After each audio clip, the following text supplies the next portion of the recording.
Hey, what's going on, guys? So we'll be doing one of my fireside chats. We'll be talking about the car rental industry, car sharing, and all that good stuff. But before we do, I'm gonna need you to go ahead and subscribe. And also, for this particular video, I need a thumbs up.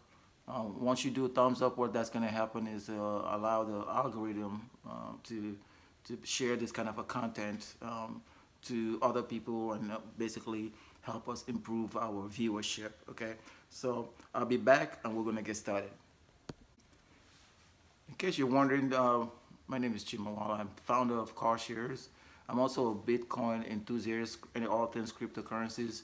I host a bunch of podcasts where I talk about issues in entertainment, information technology, and things of that nature. The one big topic that's really popular right now is the car sharing industry.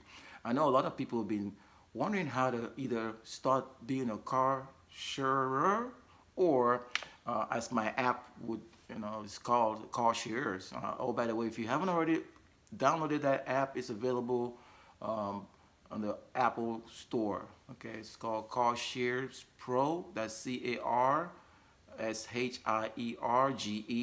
Pro. We also have the Carshierge Driver. So those two apps, they work in tandem. They're integrated.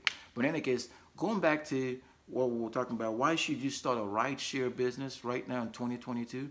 Now more than ever is probably the best time to start putting all the mechanics in place so you could learn how to start and also be your own boss when it comes to businesses. Okay, car shares and rental businesses are no exception. Now I know with coming up the holidays, some people are actually expressing frustration due to the fact that they're not getting a lot of rentals coming up like they used to during the holidays. But what that gives you an opportunity to do, really, if you're thinking about getting into this space, is actually finding a way to not only get your business developed, but also get it functioning. A lot of people don't spend too much time in the dynamics of actually setting up a business. They spend a lot of time worrying about what the market condition is. But let me tell you one thing. The market conditions are going to change. They're going to go up and down. One thing that's not going to change is the idea that you put forward, right? The idea, being able to actually begin to register that idea, formulate a business, have an idea of what it takes to actually create one, and then going about the day-to-day activities. So ask yourself, why do you want to start a rideshare business in 2022? I've kind of already given you a reason why. The other reason I'm going to tell you is that one of the top car share companies right now, it's called Turo, T-U-R-O. Turo is actually, it's been around for about 8 years or more.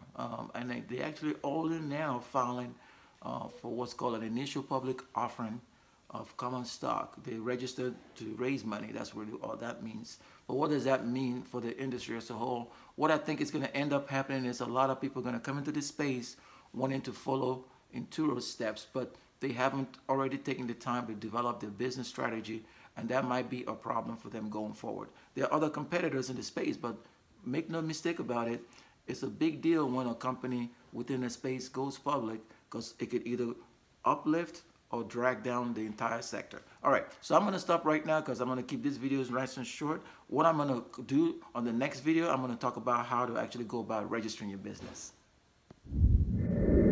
Okay, welcome back. So now we're gonna talk about registering your business. So basically most states, municipalities and countries and things of that nature have a way for you to register a business. Okay, you can either register as a sole proprietor, you can register as a partnership or LLC or a corporation. It's all up to you. That's called the structure of the business. You have to be able to do that. And once you get the structure of the business down, then you'll be in a position to actually understand things like issuing stock and voting rights, non-voting rights, and things of that nature, and having a prospectus of a business plan so you can actually share your idea with folks, having a business card done, having a website, having somebody probably develop your blog or manage your website. Okay, you can even go a step further by having somebody develop a podcast for you, okay?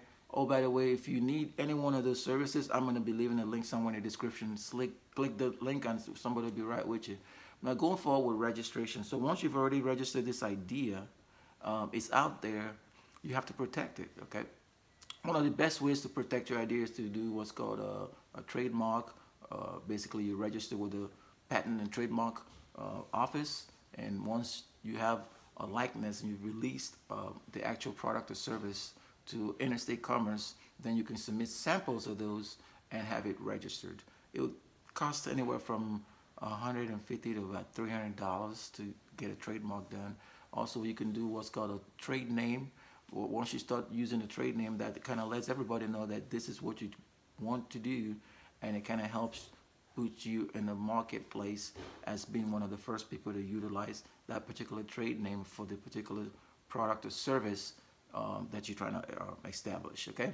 I hope this was insightful. If you have any questions about registering your business, leave a comment below and I'll be right with you to answer questions. Hey, welcome back to the Fireside Chat. I'm Chima, trying to help you guys with understanding how to take advantage of opportunities, especially in 2022. We were talking about why now is a good time to start a business in the car share or ride share industry. I also took you through registering a business, what you need to do to register business.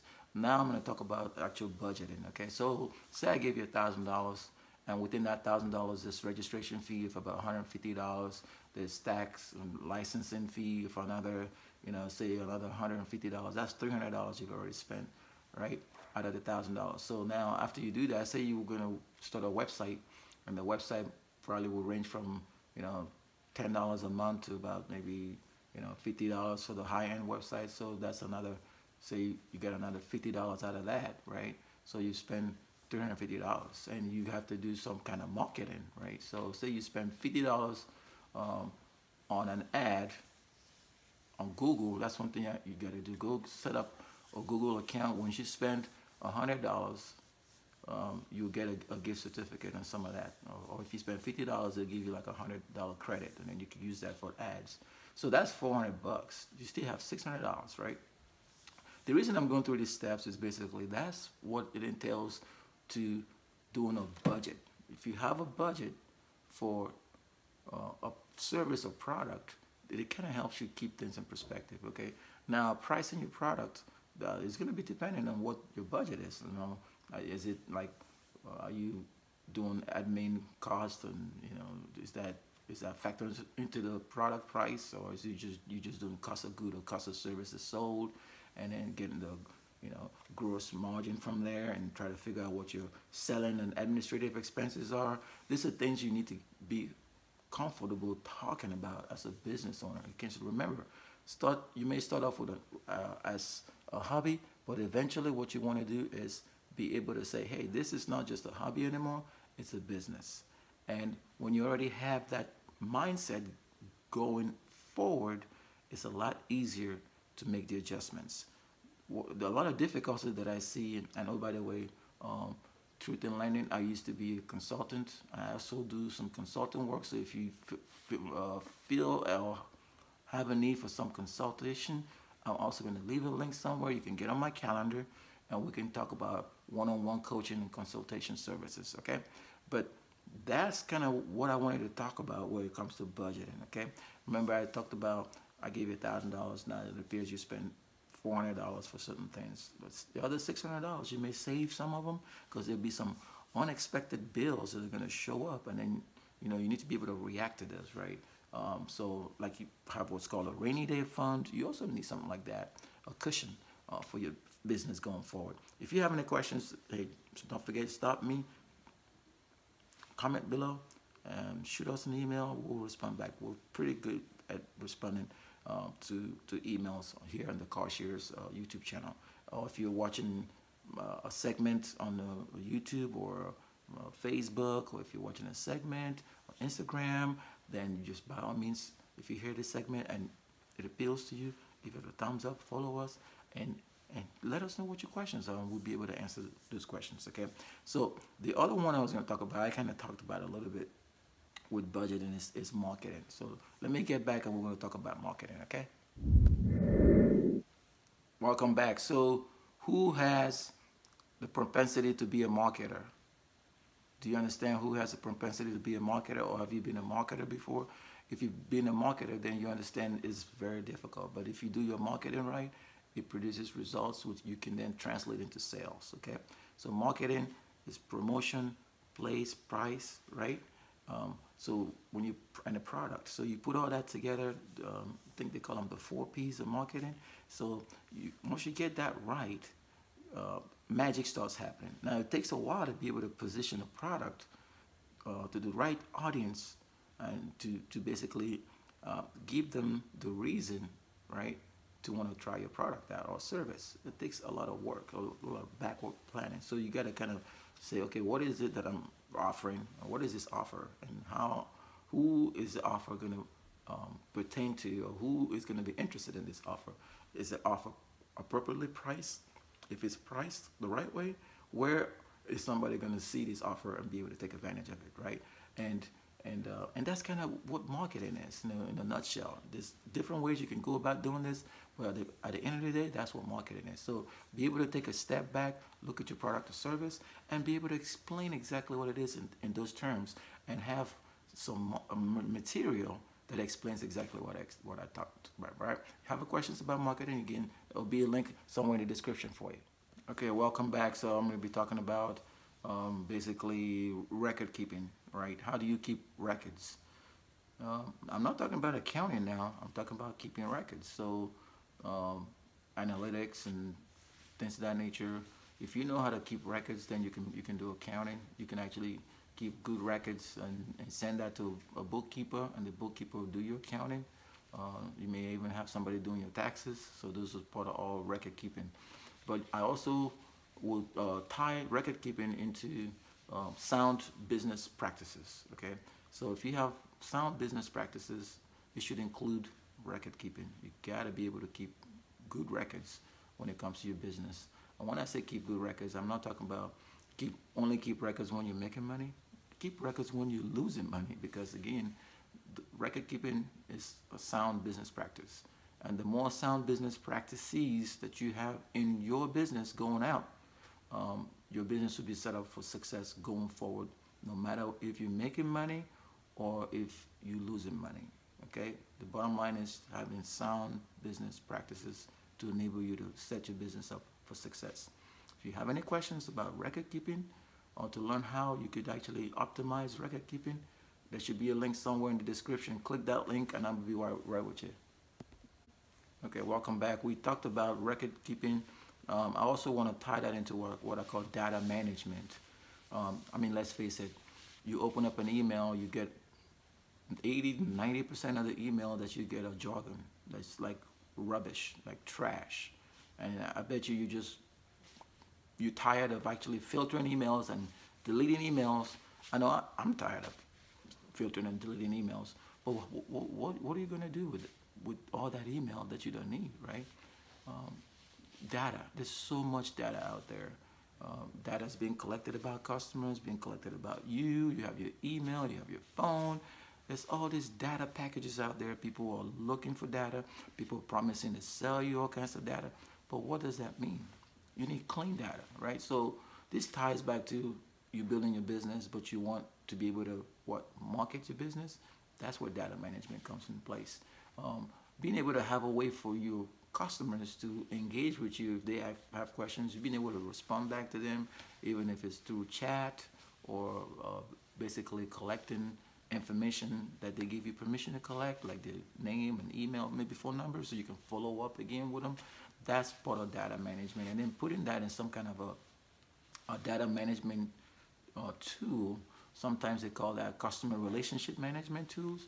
Have a customer relationship management platform that you can allow you to filter and sort, and it doesn't have to be too expensive. You know, it could be maybe a spreadsheet that you get started with, and it has all the data from your customers that you need to communicate either your offer to them or do what's called customer service, like following up, making sure for the ones that actually use your service or product, that they have an awesome experience using it. You can actually run surveys to see what their experience is from using your product or service, and that would also basically build your brand equity and brand loyalty with these customers, okay? Because let's face it, with our customers, you may have the best product or service, you may have invested a lot of money building a product or service, but if you don't have customers and customers are not engaging with this product or service, you're going to be in a tough situation where you're not going to know if you're making money or not, or if your customers like your product or not, and that would allow you to know if you're going to go to the left or go to the right or stay the course, the pivot. It's very important, especially with a new business, okay? All right, if you find value in my series of fireside chats, go ahead and link a link below. Tell me what was the best of the fireside chat things that we talked about. Which one did you like the most, and what would you like me to cover that you're really passionate about, you're interested in, about starting a business, either budgeting, doing marketing, registering a business. Just let me know. Even blockchain or the car share industry, how that works, my experience being a tour host, and how I founded Carshierge to allow tour hosts and the tour guests to connect by having drivers do that kind of a behind the scenes work. Just ask me whatever questions. Oh, by the way, don't forget to like, share, and subscribe on the Carshierge YouTube channel. We're also on Facebook. Join us on Facebook. Follow us on Instagram. Also, we're on TikTok. Go ahead and follow us on all those platforms, because what we're going to be doing is sharing some of this dynamic content through these various platforms. Again, appreciate you listening. And again, don't forget to like, share, and subscribe.